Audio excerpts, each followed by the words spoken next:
ಭ್ರಷ್ಟ ಅಧಿಕಾರಿಗಳಿಗೆ ಬೇಕೇ ಬೇಕು. ಎಲ್ಲಿವರೆಗೆ ಹೋರಾಟ? ಎಲ್ಲಿವರೆಗೆ ಹೋರಾಟ?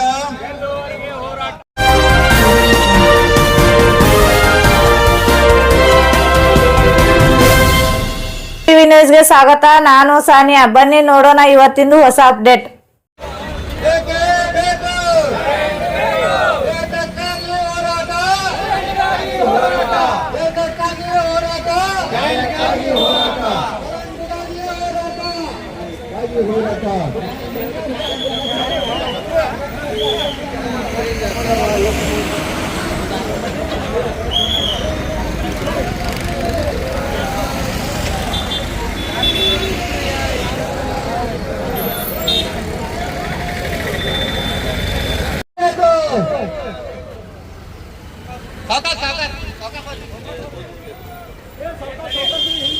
ಬಕ್ಷೀಸ್ ಪತ್ರದ ಮೇಲೆ ಬಿಜಾಪುರ ಜಿಲ್ಲೆಯ ಅಧಿಕಾರಿಗಳು ವಿದ್ಯುತ್ ಸಂಪರ್ಕ ನೀಡುತ್ತಿಲ್ಲ.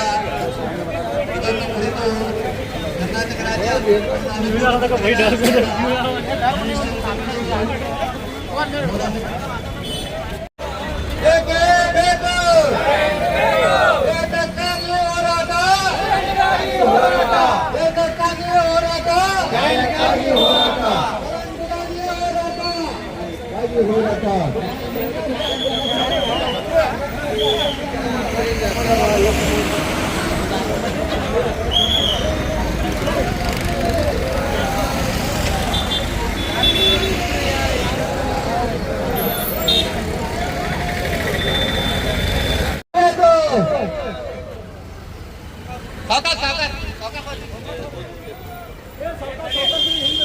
ಬಕ್ಷೀಸ್ ಪತ್ರದ ಮೇಲೆ ಬಿಜಾಪುರ ಜಿಲ್ಲೆಯ ಅಧಿಕಾರಿಗಳು ವಿದ್ಯುತ್ ಸಂಪರ್ಕ ನೀಡುತ್ತಿಲ್ಲ. ಇದನ್ನು ಕುರಿತು ಕರ್ನಾಟಕ ರಾಜ್ಯ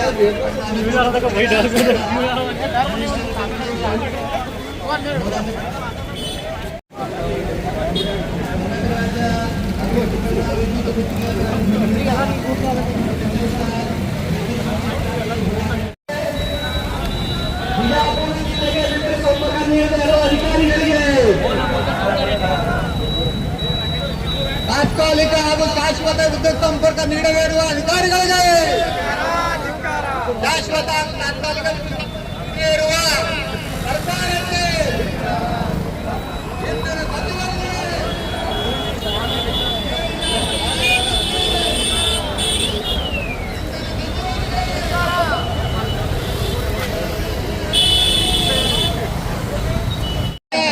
ಈ ನೋಟ್ರಿ ಬಾಂಡ್ಗಳಿಗೆ, ಏನು ನೋಟ್ರಿ ಅಂದ್ರೆ ಏನಪ್ಪ, ಬಕ್ಷೀಸ್ ಪತ್ರ ಬಾಂಡ್ಗಳಿಗೆ ವಿದ್ಯುತ್ ಸಂಪರ್ಕ ಕೊಡಾಕ ಹಿಂದೆ ಆಗತ್ತೆ. ಯಾಕಪ್ಪ ಅಂತಂದ್ರೆ ಅದು ಸುಪ್ರೀಂ ಕೋರ್ಟ್ ಆದೇಶ ಐತಿ, ಮಹಾನಗರ ಪಾಲಿಕೆ ಆದೇಶ ಐತಿ, ನಗರಾಭಿವೃದ್ಧಿ ಇಲಾಖೆಯಿಂದ ಆದೇಶ ಐತಿ ಅಂತ ಹೇಳ್ತಾರೆ. ಈಗ ನಿನ್ನೆ ಮೊನ್ನೆ ಏನ್ ಮಾಡ್ರಿ, ಈಗ ಅವು ಯಾವ ಗಾಳಿ ತೂರಿ, ಏನ್ ಆದೇಶ ಐತಿ ಆದೇಶ ಪೂರ್ತಿ ಗಾಳಿ ತೂರಿ. ಆ ಗಾಳಿ ತೂರಿ ಯಾವುದೇ ಒಂದು ಆದೇಶ ಇಲ್ಲ, ಏನಿಲ್ಲ, ಆಟೋಮೆಟಿಕ್ ನಿಮ್ ಖಜಾನೆ ಖಾಲಿ ಐತಿ. ನಿಮ್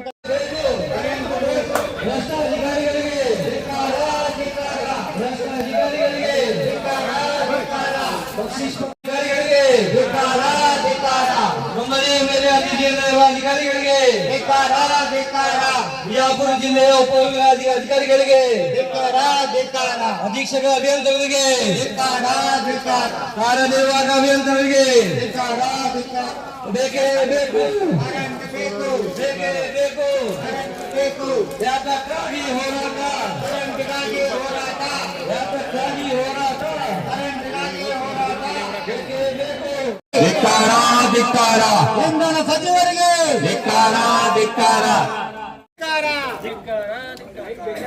ಗುತ್ತಿಗೆದಾರ ಸಂಘಕ್ಕೆ, ಗುತ್ತಿಗೆದಾರ ಸಂಘಕ್ಕೆ, ಬಕ್ಷೀಸ್ ಪತ್ರ ಹೊಂದಿರುವ ಗ್ರಾಹಕ ವಿದ್ಯುತ್ ನೀಡಿದ ಅಧಿಕಾರಿಗಳಿಗೆ, ನೋಂದಣಿ ಪತ್ರ ನೀಡಿದ ಅಧಿಕಾರಿಗಳಿಗೆ. ಒಂದು ಕಡೆ ಜಿಲ್ಲಾದಲ್ಲಿ ಆಲ್ರೆಡಿ ಅವ್ರಿಗೆ ಕರೆಂಟ್ ಕೊಡ್ತಾ ಇದ್ದಾರೆ. ಉತ್ತಾರಿ ಅವ್ರವ್ರ ಹೆಸರಲ್ಲೇ ಇದ್ದಿದ್ದ. ಈಗ ಎತ್ತ ಥೋಡಿ ಬಕ್ಷೀಸ್ ಪತ್ರಗಳು ಏನ್ ಕೊಟ್ಟಿದ್ದಾರಲ್ರಿ, ಅವ್ರೊಳಗೆ ಉತ್ತಾರಿ ಒಳಗೆ ಆ್ಯಡ್ ಆಗಿಲ್ಲ, ಅವ್ರು ಮಾಡ್ಕೊಳಕ ಆಗ್ತಾ ಇಲ್ಲ. ಹಿಂಗಾಗಿ ಬಡವರು ಬಹಳ ಅಸಕ್ತರಾಗ್ಯಾರ. ಇದರಿಂದ ಯಾರ ಕೈ ಹೊಡೆಯಕ್ಕೆ ಅನ್ನೋದು ಗೊತ್ತಿಲ್ಲ. ಆದ್ರೆ ಕೆಲವೊಬ್ರಿಗೆ ಕ್ಯಾಶ್ ಕೊಟ್ಟಗಳನ್ನ ಮಾಡೋದಂತ ಅಧಿಕಾರಿಗಳನ್ನ ನಾನು ನೋಡಿದ್ದೀನಿ ಕಣ್ಣಾರನೆ. ಅವ್ರೇನ್ ಹೆಸರಿಗೇನು ಪ್ರಸ್ತಾವನೆ ಮಾಡೋದು ಬೇಡ. ಲಂಚ ತೋದ ತಕ್ಷಣ ಆಲ್ರೆಡಿ ಇಂಟಿಮೇಷನ್ ಆಗ್ತಾರೆ. ನಾನು 2 ಸಲ ನಾನು ಆಲ್ರೆಡಿ ಅವ್ರಿಗೆ ತಾಕೀತು ಮಾಡೀನಿ, ಮತ್ತೆ ಮೇಲ್ ಅಧಿಕಾರಿಗಳಿಗೆ ಹೇಳಿದ್ದೀನಿ ನಾನು. ಮತ್ತೆ ಇದ್ರ ಸಲುವಾಗಿ MLA ಸಾಹೇಬ್ರಿಗೂ ಹೇಳಿದ್ದೀನಿ. ಅದು ನಾನು ಏನಾದ್ರೂ ಅದನ್ನ ಮಾತಾಡಕ್ಕೆ ಹೇಳ್ತೀನಪ್ಪ ಕ್ಲಿಯರ್ ಮಾಡೋಣ ಅಂತಂದ್ರು.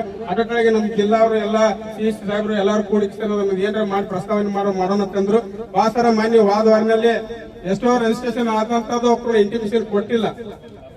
ರಿಜಿಸ್ಟ್ರೇಷನ್ ಮಾಡ್ಕೋಬೇಕಾದ್ರೆ ಯಾಕಾಗಿತ್ತು, ಇಂಟಿಮೇಷನ್ ಯಾಕೆ ಕೊಡ್ಲಿಲ್ಲ, ಈ ಪ್ರಶ್ನೆ ಬಂದಿತ್ತು ನಮ್ಗೆ.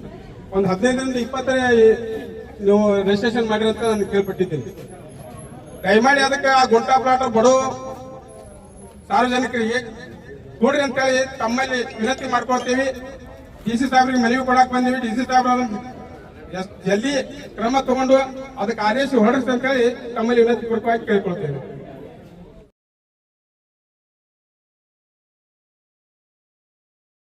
ಮಾಡ್ಬೇಕು, ಹೇಗೆ ಆಪರೇಟ್ ಮಾಡ್ಬೇಕು ಅನ್ನೋದೇ ಗೊತ್ತಿಲ್ಲ. ಅದು ಏನು ನಮ್ ಕಾಂಟ್ರಾಕ್ಟರ್ಗಳದ ಕೋಟ್ಯಾಂತರ ರೂಪಾಯಿ ಬಿಲ್ ಇಟ್ಬಿಟ್ಟಿದೆ. ನಮ್ ಕಾಂಟ್ರಾಕ್ಟರ್ ಒಂದ್ ಮಳೆ ಗಾಳಿ ಬಂತು, ಕಂಬ ಮುರಿತು ಅಂತಂದ್ರೆ ಹೋಗಿ ವಿದೌಟ್ ಅವ್ರ ಅಧಿಕಾರಿಗಳಂತೂ ERP ಆಗ್ಲಿ, ಅವರಿಗೂ ನೌಕರಿಗೆ ಪಗಾರ ತಗೋತಾರಲ್ಲ, ಆ ನೌಕರಿಗೂ ERP ಬರ್ಲಿ, ನಮಗೂ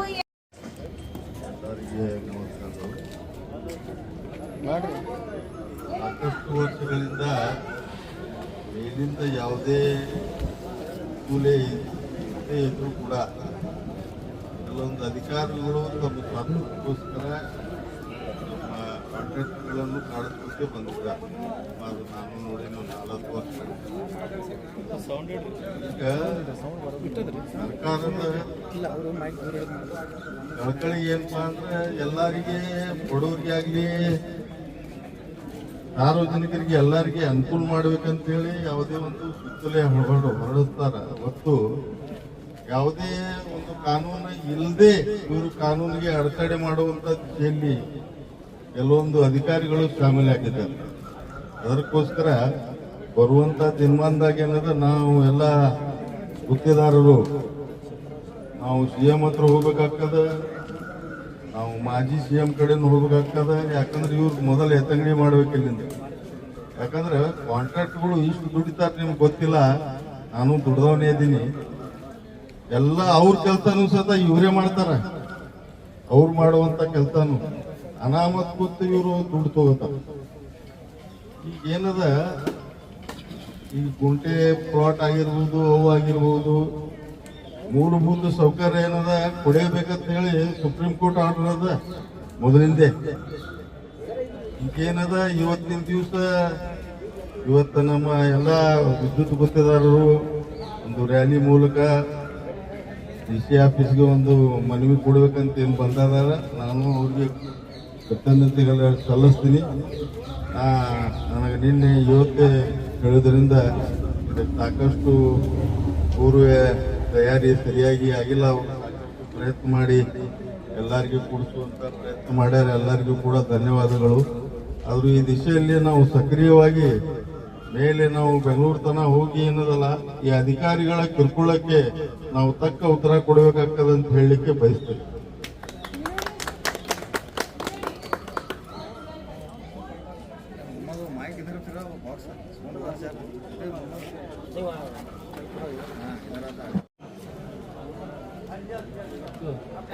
ಕರ್ನಾಟಕ ರಾಜ್ಯ ವಿಮಾ ಪಡೆದ ಗುತ್ತಿಗೆದಾರರಿಂದ ಒಂದು ಗುಂಟಾ ಪ್ಲಾಟ್ಗೆ ಕರೆಂಟ್ ಕೊಡ್ರಿ ಅನ್ನುವಂಥ ಸಲುವಾಗಿ ನಾವು DC ಆಫೀಸ್ ಬಂದು ಸ್ಟ್ರೈಕ್ ಮಾಡುವಂಥ ಪರಿಸ್ಥಿತಿಯನ್ನು ತಂದಿಟ್ಟಂತ ಈ ಭ್ರಷ್ಟ MLAಗಳಿಗೆ ಧಿಕ್ಕಾರ ಮೊದಲೇದಾಗಿ. ಯಾಕೆಂದ್ರೆ ಯಾರು ಸಣ್ಣವರಿದ್ದವ್ರು ಮಾತ್ರ ಒಂದು ಗುಂಟಾ ಪ್ಲಾಟ್ದಾಗ 2 ಮನೆ ಕಟ್ಟಿ ಅವ್ರೊಂದು ಜೀವನ ಮಾಡ್ತಿರ್ತಾರೆ. ಮೊದಲೇದಾಗಿ ನಾ ಇಲ್ಲಿ ಇದ್ರೊಳಗೆ ಎಷ್ಟೊಂದು ದುರ್ಬಳಕೆ ಐತಪ್ಪ ಅಂತಂದ್ರೆ ಹೇಳ್ತೀನಿ. ಇವರು ಇವತ್ತು ಕನಿಷ್ಠ ಅಂದ್ರೂ ನಮ್ಮ ಕರ್ನಾಟಕದೊಳಗೆ 4 ಲಕ್ಷ ಮೀಟರ್ ಕೊಡುವಂಥದ್ದು. ಅವರು 4 ಲಕ್ಷ ಮೀಟರ್ ಯಾಕೆ ಇವತ್ತು ಇವರು ವಿಳಂಬ ಮಾಡ್ಲಕತ್ತಾರಪ್ಪ ಅಂತಂದ್ರ ಒಂದು ಹೊಸ ಮೀಟರಿಗೆ 50 ಮಿನಿಟ್ ಫ್ರೀ ಕೊಡ್ಬೇಕು. ಆ 50 ಮಿನಿಟ್ ಫ್ರೀ ಕೊಟ್ರೆ 4 ಲಕ್ಷಕ್ಕಂದ್ರೆ ಮಿನಿಮಮ್ 20 ಲಕ್ಷ ಮಿನಿಟ್ ಕರೆಂಟ್ ಕೊಡ್ಬೇಕು ಪರ್ ತಿಂಗಳಿಗೆ. ಇವತ್ತು ಅವ್ರು ಏನ್ ಮಾಡ್ಯಾರ, 7 ರೂಪಾಯಿ ಪರ್ ಯೂನಿಟ್ ಮಾಡ್ಯಾರ. ಆ 7 ರೂಪಾಯಿ ಯೂನಿಟ್ ಲೆಕ್ಕ ಹಾಕಿದ್ರಂದ್ರೆ 16ರಿಂದ 18 ಕೋಟಿ ರೂಪಾಯಿ ಆಗ್ತದೆ ಪರ್ ತಿಂಗಳು. ಇವತ್ತು ಮಿನಿಮಮ್ 14-15 ತಿಂಗಳಿಂದ ಆದ್ರೆ ಮಿನಿಮಮ್ ಇವತ್ತು ಎಷ್ಟಪ್ಪ ಅಂತಂದ್ರೆ 100 ಕೋಟಿಗಳಿಗೆ ಇವತ್ತು ಕೊಡಬೇಕಾಗ್ತದೆ. ಆ 100 ಕೋಟಿ ಉಳಿಸೋದ್ರ ಸಲುವಾಗಿ ಗುಂಟಾಗಳನ್ನು ಅವ್ರು ಬಂದ್ ಮಾಡಿಟ್ಟಾರೆ. ಅದಕ್ಕೆ ಸಾರ್ವಜನಿಕರು ಏನ್ ಮಾಡ್ಬೇಕು, ಇನ್ನ ಅವ್ರು ಏನ್ ಕರೆಂಟ್ ಫ್ರೀ ಕೊಡ್ತಿದ್ರು ಚಲೋ ಅದ, ಫ್ರೀ ಕೊಡಬೇಡ ಅಂತ ಹೇಳಿದ್ರೆ ಈ 50 ಯೂನಿಟ್ ಏನು ಫ್ರೀ ಕೊಡ್ಲಾತಾರಲ್ಲ ಅದ್ರ ಸಲುವಾಗಿ ನಿಮ್ಮ ಮಕ್ಕಳ ಭವಿಷ್ಯವನ್ನು ಹಾಳು ಮಾಡ್ತಾ ಇರುವಂತ ಮಾನ್ಯ ಮುಖ್ಯಮಂತ್ರಿಗಳ ಸಾಹೇಬ್ರೆ, ಸ್ವಲ್ಪ ದಯವಿಟ್ಟು ನಾವು ಇಂಧನ ಖಾತೆ ಸಚಿವ ಮಾಡಿದ್ದೀರಿ. ನಾವು ಇಂಧನ ಖಾತೆ ಸಚಿವ ಇದ್ದಾಗ ಯಾವ ತರ ಮಾಡಿದ್ರಿ, ಎಲ್ಲಾ ಕಡೆನೂ ಒಳ್ಳೆ ಇಂಪ್ರೂವ್ಮೆಂಟ್ ಗಳನ್ನು ಮಾಡಿದ್ರಿ. ನಾವು ಉಪಮುಖ್ಯಮಂತ್ರಿಗಳು ಆಗಿದ್ದರಿಂದ ಯಾವಾಗ ಆಗಿರಲ್ಲ, ಮುಖ್ಯಮಂತ್ರಿ ಆದ್ರೂ ಅದನ್ನ ಸುಧಾರಣೆ ಮಾಡೋರಿ. ನಮಗೆ ದಯವಿಟ್ಟು ನಾನು ತಮ್ಮಲ್ಲಿ ಕಳಕಳಿ ವಿನಂತಿ ಮಾಡ್ಕೊತೀನಿ, ಎಲ್ಲಾ ಗುಂಟಾಗಳಿಗೆ ಕೊಡ್ರಿ.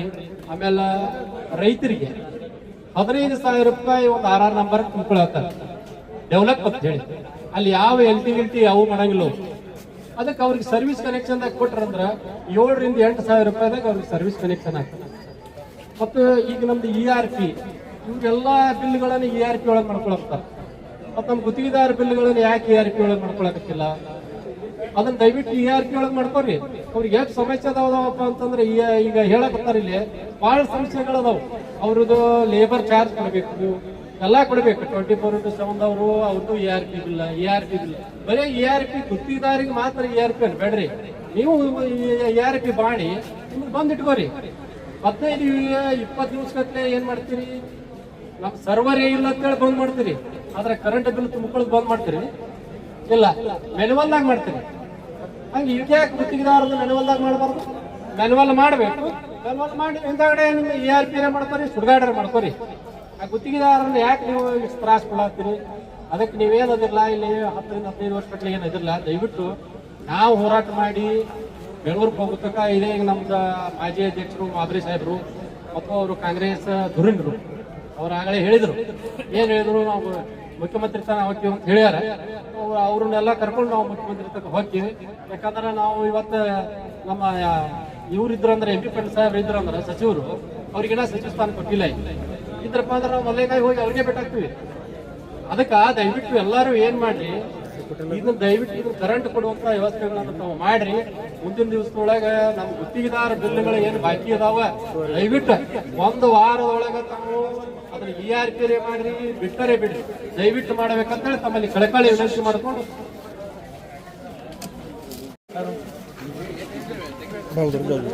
ಇದಕ್ಕೆ ಯಾಕೆ ನಮ್ಮದ್ರ ತೆಗ್ಸಿದ್ರು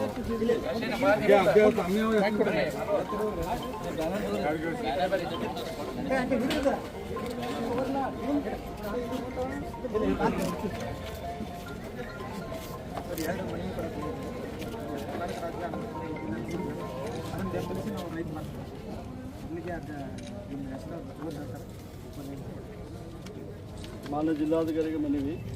ನಮ್ಮ ಮುಖಾಂತರ ಮಾಜಿ ಮಂತ್ರಿಗಳು, ಇಂಧನ ಸಚಿವರು, ಕರ್ನಾಟಕ ಸರ್ಕಾರ ಬೆಂಗಳೂರಿಗೆ ವಿಜಯಪುರ ಜಿಲ್ಲೆ ವಿದ್ಯುತ್ ಗ್ರಾಹಕರ ಕುಂದುಕೊರತೆಗಳು ಮನವಿ ಕೊಟ್ಟು ಸಲ್ಲಿಸಿದರು. ಈ ವಿಷಯ ಸೈಯದ್ ಹಸೀನ್ ಲಂಕಾಗುಳ ಕಾರ್ಯಕಾರಿ ಸಮಿತಿ ಸಚಿವರು, ಕರ್ನಾಟಕ ರಾಜ್ಯ ಅನಿಯಂತ್ರಿತ ವಿದ್ಯುತ್ ವಿತರಕ ಸಂಘ ರಿಜಿಸ್ಟರ್ ಬೆಂಗಳೂರು ವಿಜಯಪುರ ಜಿಲ್ಲಾ ಶಾಖೆ. ದಿನಾಂಕ ಮುಖ್ಯಮಂತ್ರಿಗಳ ಆದೇಶ 3/7 ಸಿದ್ದರಾಮಯ್ಯ ಸಾಹೇಬರಿದ್ದವಾಗ 3/7/2020 ನಡೆದ ಸಭೆಯಲ್ಲಿ ಆದೇಶ ನೀಡಿದೆ. ಆದರೆ ನಮ್ಮ ವಿದ್ಯುತ್ ಗುತ್ತಿಗೆದಾರ ಅಧಿಕಾರಿಗಳು ಎಸ್ಕಾಂ ಅಧೀಕ್ಷಕರಾದ ಸಿದ್ದಪ್ಪ ಬೆಜಿಗರು ಅವರು ಯಾವುದೇ ಆದೇಶವನ್ನು ಮುಖ್ಯಮಂತ್ರಿ ಆದೇಶ ಇದ್ದರೂ ರಿಜೆಕ್ಟ್ ಮಾಡಿ ತಂದೆ ಒಂದು ಆದೇಶವನ್ನು ನೀಡುತ್ತಾರೆ. ಅದರ ಪ್ರಕಾರ ನಾವು ಅವರಿಗೆ ಒಂದು ಅರ್ಜಿ ಮನವಿ ಮಾಡಿದ್ದೆವು. ಯಾವುದರ ಲಿಖಿತ ರೂಪದಲ್ಲಿ ಕರ್ನಾಟಕ ಸರ್ಕಾರ ಅಥವಾ ನ್ಯಾಯಾಲಯ ಅಥವಾ KRC ಇವು ಯಾವುದೇ ಒಂದು ಆದೇಶ ಇದ್ದರೆ ಈ ಗುಂಟಾ ಪ್ಲಾಟ್ಗಳಿಗೆ ಬಕ್ಷಿಸ್ ಪತ್ರ ಹಾಗೂ ಸಬ್ ರಿಜಿಸ್ಟರ್ ಅಂತ ಎನ್ನೆಯಲ್ಲಿ ಗುಂಟಾ ಸಬ್ ರಿಜಿಸ್ಟರ್ ಖರೀದಾದಂಥ ಕಾಗದಪತ್ರಕ್ಕೆ ವಿದ್ಯುತ್ ಸಾವಿರ ಕೊಡುವಂತ ಮನವಿ ಮಾಡಿದ್ವಿ. ಯಾವುದೇ ಲಿಖಿತ ರೂಪದಲ್ಲಿ ಆದೇಶ ಸರ್ಕಾರ ಗೌರ್ಮೆಂಟ್ದಿರಲಿ, ಕರ್ನಾಟಕದಿರಲಿ ಅಥವಾ ನ್ಯಾಯಾಲಯದಿರಲಿ ಅಥವಾ KRC ದಲ್ಲಿ ಕೊಡುತ್ತಿಲ್ಲ, ಯಾವುದೇ ರೂಪದಲ್ಲಿ ಲಿಖಿತ ರೂಪದಲ್ಲೂ ಮರಳಿ ನಮಗೆ ಕೊಟ್ಟಿರೋದಿಲ್ಲ. ಕೇವಲ ಅವರು ಬರೆದು ಕೊಟ್ಟಿದ್ದು ವಿದ್ಯುತ್ ಶಕ್ತಿ ಕೊಡಲಿಕ್ಕೆ ಬರೋದಿಲ್ಲ. ಇವ್ರ ಮ್ಯಾಗೆ ಮೊದಲ ಏನು ಸೂಪರಿಂಟೆಂಡೆಂಟ್ ಇಂಜಿನಿಯರ್ ಇದ್ದಾರೆ ಇವರು ಸಿದ್ದಪ್ಪ ಇಂಜಿನಿಯರ್, ಮುಖ್ಯಮಂತ್ರಿ ಆದೇಶವನ್ನು ಉಲ್ಲಂಘನೆ ಮಾಡ್ತಾರೆ. ಇವರು ಮೊದಲು ಇಲ್ಲಿ ಬಿಜಾಪುರದಲ್ಲಿ ಕಾರ್ಯನಿರ್ವಹಿಸ್ತಿರ್ತಾರೆ. ಅವ್ರು ಮೊದಲು ಇಲ್ಲಿಂದ ವರ್ಗಾವಣೆ ಮಾಡಬೇಕು ಅಥವಾ ಡಿಸ್ಮಿಸ್ ಮಾಡಿ ಹೋಗೋದು ಬಿಡಬೇಕು. ಇವ್ರ ಬಗ್ಗೆ ಕ್ರಮ ಆಗಲಿಕ್ಕಂದ್ರೆ ಇವತ್ತಿನ ಜಿಲ್ಲಾಲಿಂದ ಎಷ್ಟು ಎಲ್ಲ ಜಿಂದಗಿ ಎಲ್ಲ ತಾಲೂಕದವರು ಸೇರಿದ್ದಾರೆ. ಈ ನಿಯೋಗ ಮುಂದೆ ಬಿಜಾಪುರಗೆ ಜಿಲ್ಲೆಗೆ ಉಸ್ತುವಾರಿ ಸಚಿವ ಕೊಟ್ಟಿರೋಂಥ ಆದೇಶ ಸಚಿವರಾದರು ಅವ್ರ ಮನೆಗೆ ಹೋಗ್ತೀವಿ, ನಾವು ಮುತ್ತಿಗೆ ಹಾಕ್ತೀವಿ. ಇಲ್ಲ ಕರ್ನಾಟಕ ಸರ್ಕಾರ ಮುಖ್ಯಮಂತ್ರಿ ಮನೆಗೆ ಹೋಗಿ ನಾವು ಧರಣಿ ಮಾಡ್ತೀವಿ ಅಂತ ನಾನು ಹೇಳೋಕ್ಕೆ ಬಯಸ್ತಿದ್ದೀನಿ. ಈ ಎಲ್ಲ ಅದೇ ಕೆಲವು ಏನು ಡೀಟೇಲ್ಸ್ ಹೋಗೋಕ್ಕೆ ಭಾಳ ಟೈಮ್ ಇರ್ತದೆ ಇದ್ದಂಥ ಮತ್ತು 24/7 ಎಲಿಜಿಬಲ್ ಏನಾದ್ರು ಮಳೆ ಗಾಳಿ ಆದ್ರೆ ಕೆಲವು ಲೇಬರ್ ವರ್ಕ್ ಕಾಂಟ್ರಾಕ್ಟರ್ ಕೆಲಸ ಮಾಡ್ತಾರೆ, ಅವ್ರಿಗೊಂದು ರಿಸರ್ವ್ ಫಂಡ್ ಮಾಡಬೇಕು. ಇಮಿಡಿಯೇಟ್ಲಿ ಅವ್ರದ್ದು ಕೆಲಸ ಮುಗಿದ ಮ್ಯಾಗ ಹ್ಯಾಂಗೆ ಮಳೆ ಗಾಳಿದಾಗ ಕಂಬದ ಮ್ಯಾಗ ಕೆಲವು ಬಡವ್ರು ಕಾಂಟ್ರಾಕ್ಟರ್ ಅವ್ರದ್ದು ತಮ್ಮ ಎಲ್ಲ ನಿವೇಶನ ಮಾಡಿ ಬ್ಯಾಂಕ್ ಲೋನ್ ತಗೋದು ಮಾಡಿರ್ತಾರೆ. ಅವ್ರು ಇಮಿಡಿಯೇಟ್ಲಿ ಕೆಲಸ ಮುಗಿದ್ಮೇಲೆ ಇಮಿಡಿಯೇಟ್ಲಿ ಪೇಮೆಂಟ್ ಆಗೋದು ವ್ಯವಸ್ಥೆ ಮಾಡೋಕ್ಕಂತ ನಾನು ಜಿಲ್ಲಾಧಿಕಾರಿ ಮನವಿ ಮಾಡ್ತಾ ಇದ್ದೀನಿ. ಮತ್ತು ಯಾವುದೇ ಕೆಲವು ಟರ್ಮ್ಸ್ ಆಫ್ ಕಂಡೀಷನ್ ತಗೋತಾರೆ, ಟೆಂಡರ್ ಆದಾಗ ಇಷ್ಟು ದಿವಸನೇ ಕೆಲಸ ಮುಗಿಬೇಕು. ಅದೇ ರೀತಿಯಿಂದ ಕೆಲಸ ಮುಗಿದಾಗ ವಿದಿನ್ 15 30 ಡೇದಾಗ ಆ ಲೇಬರ್ ಕಾಂಟ್ರಾಕ್ಟ್ ಬಿಲ್ ರಿಸೀವ್ ಮಾಡಿಬಿಡ್ಬೇಕು. ಆ ಪ್ರೊವಿಜನ್ ಇಟ್ಕೊಂಡೇ ಟೆಂಡರ್ ಮಾಡಬೇಕಂತ ನನ್ನ ಅನಿಸಿಕೆ. ಇಲ್ಲ ಅದನ್ನು ವಿದ್ಯುತ್ಗಿದ್ದವ್ರು ಕೆಲವು ಎಲ್ಲ ಬ್ಯಾಂಕ್ ಲೋನ್ ಮಾಡಿ ಅದು ಮಾಡಿ ಎಲ್ಲ ಲೋನ್ ಮಾಡಿದ್ದಾರೆ, ಇವ್ರು ಪೆಂಡಿಂಗ್ ಇಟ್ಕೊಂಡು ಕೂತ್ರೆ ಅವನಿಗೆ ನುಕ್ಸಾನ್ ಆಗ್ತದೆ. ಹೀಗಾಗಿ ನಾನು ಹೇಳಿ ಬರ್ತೀನಿ, ಇವ್ರು ಮನವಿ ಮಾಡ್ತಾರೆ. ರೈತ ಭಾರತ ಪಕ್ಷ ಜಿಲ್ಲಾಧಿಕಾರಿಗಳ ಮುಖಾಂತರ ಮಾನ್ಯ ಮುಖ್ಯಮಂತ್ರಿಗಳ ಸಂಸ್ಥೆ ವಿಷಯ ಏನಪ್ಪ ಅಂತಂದರೆ, ಕರ್ನಾಟಕ ರಾಜ್ಯದ ಜನರಿಗೆ ವಿದ್ಯುತ್ ಸಂಪರ್ಕ ನೀಡುವಲ್ಲಿ ವಿದ್ಯುತ್ ಕಂಪನಿಗಳು ಸಾರ್ವಜನಿಕರಲ್ಲಿ ಚೆಲ್ಲಾಟವಾಡಲು ಖಂಡಿಸಿ ಅನುಕೂಲ ಮಾಡಿಕೊಡುವಂಥದ್ದು. ಮೇಲ್ಕಾಣಿಸಿದ ವಿಷಯಕ್ಕೆ ಸಂಬಂಧಿಸಿದಂತೆ ಕರ್ನಾಟಕ ರಾಜ್ಯ ಅನುಮತಿ ಪಡೆದ ವಿದ್ಯುತ್ ಸಂಘ ವಿಜಯಪುರ ನಡೆಸುತ್ತಿರುವ ಹೋರಾಟಕ್ಕೆ ರೈತ ಭಾರತ ಪಕ್ಷ ಕರ್ನಾಟಕ ಸಂಪೂರ್ಣವಾಗಿ ಬೆಂಬಲವನ್ನು ವ್ಯಕ್ತಪಡಿಸಿದೆ.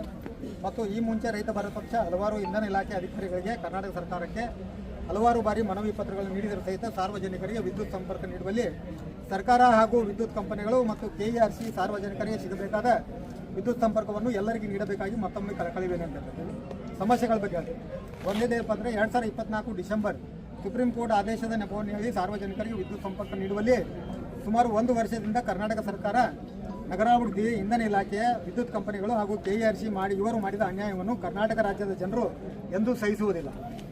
ಏಕೆಂದರೆ ಸಾರ್ವಜನಿಕರು ವಿದ್ಯುತ್ ಸಂಪರ್ಕದ ಸಲುವಾಗಿ ಯಾವುದೇ ರಾಜ್ಯದಲ್ಲಿ ತೆಗೆದುಕೊಳ್ಳದ ನಿರ್ಣಯವನ್ನು ಕರ್ನಾಟಕ ಸರ್ಕಾರ ತೆಗೆದುಕೊಂಡು ಸಾರ್ವಜನಿಕರಿಗೆ ವಿದ್ಯುತ್ ಸಲುವಾಗಿ ಜನರು ಕಷ್ಟಪಡಬೇಕಾಯಿತು. ಮತ್ತು ಗೃಹಜ್ಯೋತಿಯ ಲಾಭವನ್ನು ಸಾರ್ವಜನಿಕರಿಗೆ ನೀಡಬಾರದು ಅಂತ ಸರ್ಕಾರ ದಿಟ್ಟ ಕ್ರಮವನ್ನು ತೆಗೆದುಕೊಂಡು ಜಾಗಗಳಿದ್ದು ಇದಕ್ಕೆ ಮಹಾನಗರ ಪಾಲಿಕೆಗಳಿಂದ ಪರ್ಮಿಷನ್ ಸಿಗದೇ ಇರುವುದು ಮತ್ತು ಸಾರ್ವಜನಿಕರಿಗೆ ಬಕ್ಷೀಸ್ ಪತ್ರ, ಮುಸ್ಲಿಂ ಸಮಾಜ ಹಾಗೂ ಇನ್ನಿತರ ಸಮಾಜಗಳು ದಾನದ ರೂಪದಲ್ಲಿ ಜಾಗವನ್ನು ನೀಡಿದ ಉದಾಹರಣೆಗಳು ಇರ್ತವೆ. ಆದ ಕಾರಣ ಕರ್ನಾಟಕ ಸರ್ಕಾರಕ್ಕೆ ರೈತ ಭಾರತ ಪಕ್ಷದಿಂದ ವಿನಂತಿ ಮಾಡಿಕೊಳ್ಳುವುದು ಏನೆಂದರೆ, ಎಲ್ಲರಿಗೂ ವಿದ್ಯುತ್ ಸಂಪರ್ಕ ನೀಡಲು ಇಂಧನ ಇಲಾಖೆ ಅಧಿಕಾರಿಗಳು ಸೂಚಿಸಿ ಮಾರ್ಗದರ್ಶನ ನೀಡಬೇಕಾಗಿ ಮತ್ತೊಮ್ಮೆ ವಿನಂತಿಸಿಕೊಳ್ಳುತ್ತೇನೆ. ಎರಡನೇದೇನಪ್ಪ ಅಂದರೆ, ಮಾನ್ಯ ವಿಜಯಪುರ ಜಿಲ್ಲಾ ಉಸ್ತುವಾರಿ ಸಚಿವರು ವಿಜಯಪುರದಲ್ಲಿ ಕಾರ್ಯನಿರ್ವಹಿಸುತ್ತಿರುವ ಸುಮಾರು 75% ಅಧಿಕಾರಿಗಳು ತಮ್ಮ ಸರ್ಕಾರಿ ಕೆಲಸದ ಜೊತೆಗೆ ಗುತ್ತಿಗೆ ಕಾಮಗಾರಿಗಳನ್ನು ಸಹಿತ ಮಾಡುತ್ತಿದ್ದು ಬಹಳ ಭ್ರಷ್ಟಾಚಾರದಲ್ಲಿ ತೊಡಗಿದ್ದು ಹಲವಾರು ವರ್ಷಗಳಿಂದ ಒಂದೇ ಜಾಗದಲ್ಲಿ ಇದ್ದು ಬೇರೆ ಕಡೆ ವರ್ಗಾವಣೆ ಮಾಡಿ ವಿದ್ಯುತ್ ಕಂಪನಿಗಳನ್ನು ಆರ್ಥಿಕವಾಗಿ ಸದೃಢ ಮಾಡಬೇಕಾಗಿ ವಿನಂತಿ ಹೇಳ್ತೀವಿ. ಮೂರನೇದು ಏನಪ್ಪ ಅಂತಂದರೆ, ವಿದ್ಯುತ್ ಕಂಪನಿಗಳು ಖಾಸಗೀಕರಣ ಮಾಡಬಾರದು ಎಂದು ರೈತ ಭಾರತ ಪಕ್ಷ ವಿರೋಧಿಸುತ್ತದೆ. ಅದರಂತೆ ವಿದ್ಯುತ್ ಕಂಪನಿಗಳು ಆರ್ಥಿಕವಾಗಿ ನಷ್ಟ ಅನುಭವಿಸಲು ಮೂಲ ಕಾರಣ. ವಿದ್ಯುತ್ ಕಂಪನಿಗಳಲ್ಲಿ ಕಾರ್ಯನಿರ್ವಹಿಸುತ್ತಿರುವ ಹಿರಿಯ ಅಧಿಕಾರಿಗಳು, ಜನಪ್ರತಿನಿಧಿಗಳು ಇವರೆಲ್ಲರೂ ಸೇರಿ ನಷ್ಟದಲ್ಲಿ ಬರಲು ಮೂಲ ಕಾರಣವಾಗಿದೆ. ಕಾರ್ಮಿಕ ವರ್ಗ ದುಡಿಯುತ್ತದೆ, ಆದರೆ ಹಿರಿಯ ಅಧಿಕಾರಿಗಳು ಮಾತ್ರ ಕಂಪನಿಯನ್ನು ಆರ್ಥಿಕವಾಗಿ ಸದೃಢ ಮಾಡಲು ಹಿಂಜರಿಯುತ್ತಿರುವುದರಿಂದ ಈ ಕಂಪನಿಗಳು ದಿವಾನಿ ಹಂಚಿಕೆ ಬಂದು ತಲುಪಿದೆ. ಆದರೆ ನಾನು ಮುಖ್ಯಮಂತ್ರಿಗಳಿಗೆ ಹಾಗೂ ಇಂಧನ ಸಚಿವರಿಗೆ ನೇರವಾಗಿ ಸವಾಲು ಹಾಕುತ್ತೇನೆ. ಏನೆಂದರೆ, ಈ ಕಂಪನಿಗಳನ್ನು ಪ್ರತಿ ವರ್ಷ 600ರಿಂದ 700 ಕೋಟಿಗೆ ಲಾಭಾಂಶದಲ್ಲಿ ತಂದು ತೋರಿಸಲು ನನಗೆ ಒಂದು ಅವಕಾಶ ಕೊಟ್ಟರೆ ಅದನ್ನು ಮಾಡಿ ತೋರಿಸುವಂಥ ಧೈರ್ಯ ನನ್ನಲ್ಲಿದೆ ಅಂತ ಹೇಳ್ತಿದ್ರಿ. ಆಮೇಲೆ ಈಗೇನಪ್ಪ ಅಂದರೆ, ಒಂದು KERC ಆಯೋಗದ ಅಧ್ಯಕ್ಷರಿಗೆ ಒಂದು ಕಾಪಿ ಹಾಕಿದ್ದೀವಿ, ಇಂಧನ ಸಚಿವರಿಗೆ ಒಂದು ಕೊಟ್ಟಿದ್ದೀವಿ, ಬೃಹತ್ ಮತ್ತು ಮಧ್ಯಮ ಕೈಗಾರಿಕಾ ಸಚಿವರಿಗೆ ಒಂದು ಕೊಟ್ಟಿದ್ದೀವಿ, ಪ್ರಧಾನ ಕಾರ್ಯದರ್ಶಿಗಳು ಇಂಧನ ಇಲಾಖೆ, ಮಾನ್ಯ ಎಸ್ಕಾಂ MD ಅವರಿಗೆ ಒಂದು ಕಾಪಿ ಇದೆ. ಇವ್ರಿಗೆ ಒಂದು ಸ್ವಲ್ಪ ಮಾನ್ಯ ಜಿಲ್ಲಾಡಳಿತ ಮೂಲಕ ಮುಟ್ಟಿಸಬೇಕಂತ ಯಕ್ಷನ್ ನಾನು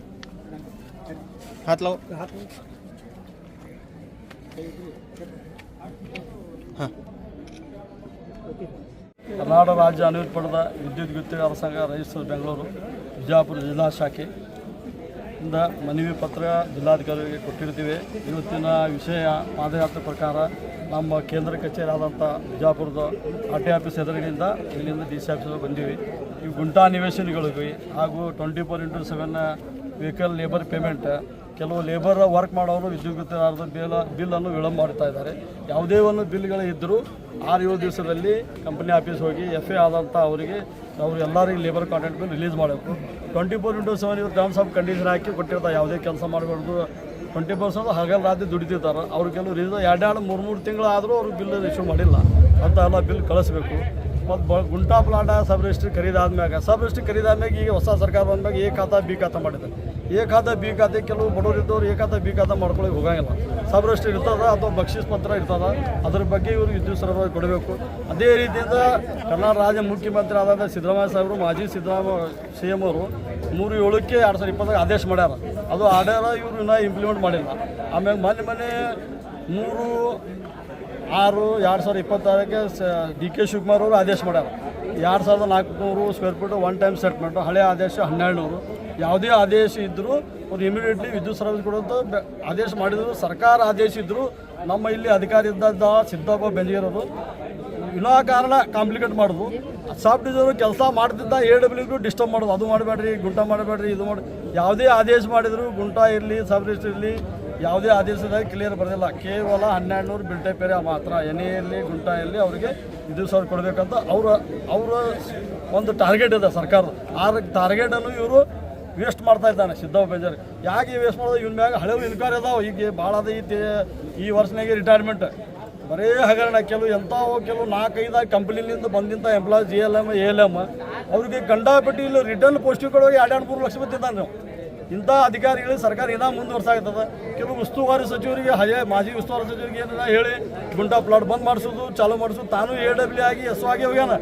ಏನು ಸಾರ್ವಜನಿಕ ತೊಂದರೆ ಅದ ಗುರ್ತದ, ಏನೂ ಮಾಡಿಲ್ಲ. 3 ಸಬ್ ಡಿವಿಷನ್ ನಮ್ಮದು ಬಿಜಾಪುರ ಸರ್ಕಲ್ದಾಗ ಬರ್ತಾವೆ. ಬಿಜಾಪುರ ಡಿವಿಷನ್ದು ಒಳಗೆ 5 ಸಬ್ ಡಿವಿಷನ್ ಅದಾವೆ. 5 ಸಬ್ ಡಿವಿಷನ್ ಮಾಡಿ ಇಂದ ಮಟ್ಟ 1 ಸಬ್ ಡಿವಿಷನ್ ಹೋಗಿ ಯಾವುದೇ ರೀತಿಯಿಂದ ತನಿಖೆ ಮಾಡಿಲ್ಲ. ಎಷ್ಟು ಅರ್ಜಿ ಬಂದವು, ಎಷ್ಟು ಸಪ್ಲೈ ಕೊಟ್ಟಿರಿ, ಎಷ್ಟು ಬಡವ್ರ ಮನೆ ಮ್ಯಾಗ ಲೈನ್ ಹೋಗ್ಯದ, ಎಲ್ಲಿ ಸ್ಕೂಲ್ ಕಾಲೇಜ್ ಬಲ್ಲಿ ಟ್ರಾನ್ಸ್ಫರ್ ಅದಾವೆ ಎಲ್ಲ ಶಿಫ್ಟ್ ಮಾಡಿದ್ದು ಸರ್ಕಾರ ಆದೇಶ ಮಾಡೋದು. ಸರ್ಕಾರ ಆದೇಶ ಏನು ಮಾಡಿದೆ? ಎಲ್ಲೆಲ್ಲಿ ಸ್ಕೂಲ್ ಅದಾವೆ 11 QE ಲೈನ್ ಆ್ಯಂಡ್ ಟ್ರಾನ್ಸ್ಫರ್ ಸ್ವಂತ ಸರ್ಕಾರ ದುಡ್ಡದಲ್ಲಿ ಶಿಫ್ಟ್ ಮಾಡಬೇಕಂತ ಆದೇಶ ಅದ. ಯಾವನೂ ಇವು ಮಾಡಿಲ್ಲ. ಯಾವುದು ಸ್ಕೂಲಿಗೆ ಇನ್ಸ್ಪೆಕ್ಷನ್ ಕೊಟ್ಟಿಲ್ಲ, ಯಾವ ಓಣಿಗೂ ಕೊಟ್ಟಿಲ್ಲ. ಬರೇ ತೊಂದರೆ ಕೊಡೋದು, ಸಾರ್ವಜನಿಕ ತ್ರಾಸ ಕೊಡೋದು ಇಂಥ ಅಧಿಕಾರ ಅದಲ್ಲ. ಇವ್ರು ಮೊದಲು ಬಿಜಾಪುರದಿಂದ ವರ್ಗಾವಣೆ ಮಾಡಿದರೆ ಎಲ್ಲ ಸಬ್ ಡಿವಿಷನ್ 3 ಡಿವಿಷನ್ ಒಳ್ಳೆ ರೀತಿಯಿಂದ ಆಡಳಿತ ನಡೀತದೆ. ಕೆಲವು ವಿಷಯಗಳಲ್ಲಿ ಇವ್ರಿಗೆ ಹೇಳೋದಷ್ಟು ಅದ ರೀ. ಅಷ್ಟು ಭ್ರಷ್ಟಾಚಾರ ತಿರುಗಾಣ. ಇವ್ರು ಮೊದಲು ಇಲ್ಲಿಂದ ಬಿಜಾಪುರದಿಂದ ವರ್ಗಾವಣೆ ಮಾಡಬೇಕು. ಅಂದರೆ ಎಲ್ಲ ಸಬ್ ಡಿವಿಷನ್ ಒಂದು ಸುರಕ್ಷಿತ ಕೆಲಸ ನಡೀತದೆ ನಾನು ಅನುಭವದ. ನಾನು ಕೇಂದ್ರ ಕಾರ್ಯ ಸಮಿತಿ ಸದಸ್ಯ ಸೈಯದ್ ಯಾಸಿನ್ ಗುಲ್ಬರ್ಗ, ವಿಜಯಪುರ. ಮಾತಾಡಿ. ನಮ್ಮ ಹೆಸ್ಕಾಂ ಇಲಾಖೆ ಒಳಗೆ ERP ಅನ್ನೋದು ಸಾಫ್ಟ್ವೇರ್ ಬಂದದ. ಸಾಫ್ಟ್ವೇರ್ ಎದಕ್ಕೆ? ಅದನ್ನ ಸರಳೀಕೃತ ಮಾಡಕ್ಕೆ. ಅದನ್ನು ಈಗ ಅದು ಸಾಫ್ಟ್ವೇರ್ ಸರಳನೇ ಇಲ್ಲ. ಅವ್ರ ಅಧಿಕಾರಿಗಳಿಗೇನೆ ಅದು ಸಾಫ್ಟ್ವೇರ್ ಯೂಸ್ ಮಾಡಕ್ಕೆ ಬರಲ್ಲ. ಆ ಸಾಫ್ಟ್ವೇರ್ ಒಂದನ್ನು ಹಿಡ್ಕೊಂಡು ಕೋಟ್ಯಾಂತರ ರೂಪಾಯಿ ಬಿಲ್ಲು ನಮ್ಮ ಬಿಜಾಪುರ ಡಿವಿಷನ್ ಅಷ್ಟೇ ಕೋಟ್ಯಾಂತರ ರೂಪಾಯಿ ಬಿಲ್ ನಿಂತಾವು. ಮತ್ತು ಪ್ರತಿಯೊಂದು ಸಾಫ್ಟ್ವೇರ್ ಅವರಿಗೆ ಯೂಸ್ ಮಾಡಕ್ಕೆ ಬರಲ್ಲ. ಅಂದ್ರೆ ಸಾಫ್ಟ್ವೇರ್ ಎದಕ್ಕೆ ಬೇಕಾಗಿತ್ತು? ನಾವು ಸಾಫ್ಟ್ವೇರ್ ಬೇಕು ಅಂತ ಕೇಳಿರಲಿಲ್ಲ. ಅದೇ ರೀತಿ ಅವ್ರದ್ದೇ ಪಗಾರ ಆ ಸಾಫ್ಟ್ವೇರ್ನಲ್ಲಿ ಮಾಡಿ ನೋಡೋಣ. ನೀವು ಮೊದಲು ಬಿಲ್ ಜನ್ರೇಟ್ ಮಾಡಿರಿ, AEE ಕೊಡ್ರಿ, ಆಮೇಲೆ ಈಗ ಹೋಗ್ಲಿ, ಆಮೇಲೆ SE ಹೋಗ್ಲಿ, ಆಮೇಲೆ ಚೀಫ್ ಇಂಜಿನಿಯರ್ಗೆ ಹೋಗ್ಲಿ. ನಿಮ್ಮ ಬಿಲ್ ಎಷ್ಟು ಡಿಲೇ ಆಗ್ತಾವ ಅನ್ನೋದು ನಿಮಗೂ ಗೊತ್ತಾಗಲಿ. ನಿಮಗೆ ನಿಮ್ಮ ಸಾಫ್ಟ್ವೇರ್ನಲ್ಲೇ ERP ಸಾಫ್ಟ್ವೇರ್ನಲ್ಲೇ ತುಂಬ ಲೂಪ್ ಹೋಲ್ಸ್ ಅದಾವೆ. ಅಲ್ಲೇ ಯಾರಿಗೂ ಕೂತು ಯಾವ ಅಧಿಕಾರಿಗಳಿಗೂ ಸಾಫ್ಟ್ವೇರ್ ಮಾಡಕ್ಕೆ ಬರ್ತಿಲ್ಲ ನಮ್ಮ ಬಿಜಾಪುರ ಡಿವಿಷನ್ದಲ್ಲಿ.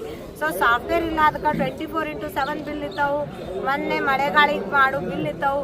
ಗಂಗಾ ಕಲ್ಯಾಣ ರೈತರಿಗೆ ಮಾಡಿಕೊಟ್ಟಿದ್ದು ಮಳೆ ಆಗ್ತದಂತೆ ಜಲ್ದಿ ಗಂಗಾ ಕಲ್ಯಾಣ ಮಾಡಿ ಅನುಕೂಲ ಮಾಡಿಕೊಟ್ಟ ನಮ್ಮ ಕಾಂಟ್ರಾಕ್ಟರ್ಸ್ಗಳು ಬಿಲ್ ಇರ್ತಾವೆ. ಸೊ ಇದರಿಂದ ERP ಸಾಫ್ಟ್ವೇರ್ನಿಂದ ನಮ್ಮ ಕಾಂಟ್ರಾಕ್ಟರ್ಗಳ ಜೀವನ ಹೆಂಗಾಗ್ಬಿಟ್ಟಿದಂದ್ರೆ ಸಾಲ ಬಡ್ಡಿ ತೆಗೆದು ಸಾಲ ಬಡ್ಡಿದೊಳಗೆ ಜೀವನ ಹೊಂಟ್ಬಿಟ್ಟದ. ಇದನ್ನು ಸಾಫ್ಟ್ವೇರು ಮತ್ತು ಇನ್ನೊಂದು ಕೇಳ್ಪಟ್ಟಿದ್ದೀವಿ, ಟೆಂಡರ್ ಕಾಂಟ್ರಾಕ್ಟರ್ಗಳಿಗೆ ಸಾಫ್ಟ್ವೇರ್ ಇರಲಾರ್ದೆ ಮ್ಯಾನುವಲ್ ಪ್ರಕಾರ ಬಿಲ್ ಕಳಿಸ್ಬೇಕು ಅಂತ ನೀವೊಂದು ಆದೇಶ ಮಾಡಿರಂತ ಕೇಳ್ಪಟ್ರಿ. ಅದು ಎಷ್ಟು ನಿಜಾಂಶ ಅನ್ನೋದು ಗೊತ್ತಿಲ್ಲ.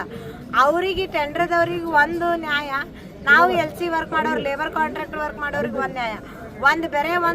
ಒಂದೇ ಒಂದು ಕಂಬ ಬಿತ್ತು ಅಂದ್ರೆ 10 ಕಿಲೋಮೀಟರ್ನಿಂದ 15 ಕಿಲೋಮೀಟರ್ನಿಂದ ಬಂದು ಕಾಂಟ್ರಾಕ್ಟರ್ ಆ ಒಂದು ಕಂಬ ರಿಪ್ಲೇಸ್ಮೆಂಟ್ ಮಾಡಿಕೊಡ್ತೀರಿ. ಅದಕ್ಕೆ ಆ ಕಾಂಟ್ರಾಕ್ಟರ್ಗಳಿಗೆ SR ರೇಟ್ನಲ್ಲಿರೋ ಏನು ಅವ್ರು ಇನ್ವೆಸ್ಟ್ ಮಾಡಿರ್ತಾರಲ್ಲ, 4 ಮಂದಿ ಲೇಬರ್, 1 ಟ್ರ್ಯಾಕ್ಟರ್ ತೊಗೊಂಡು ಬಂದು ಏನು ವರ್ಕ್ ಮಾಡಿರ್ತಾರಲ್ಲ, ಅದು SR ಬಿಲ್ಸ್ ಅದಕ್ಕೆ ಅದ್ರ ಜೊತೆ ಮ್ಯಾಚ್ ಆಗಲ್ಲ.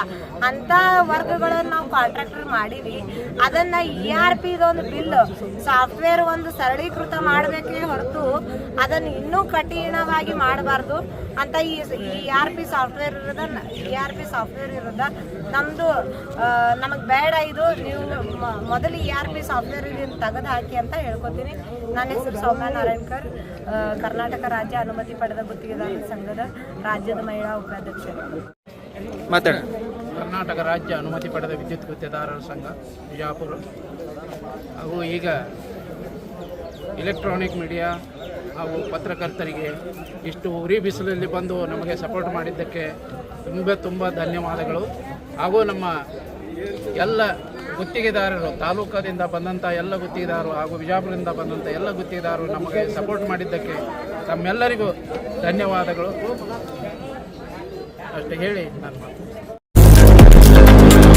लेटेस्ट न्यूज अपडेट्स के लिए YouTube एक्सप्रेस को सब्सक्राइब कीजिए, साथ में बेल आइकॉन को भी क्लिक कीजिए, साथ ही साथ लाइक, शेयर और कमेंट करना ना भूलिए।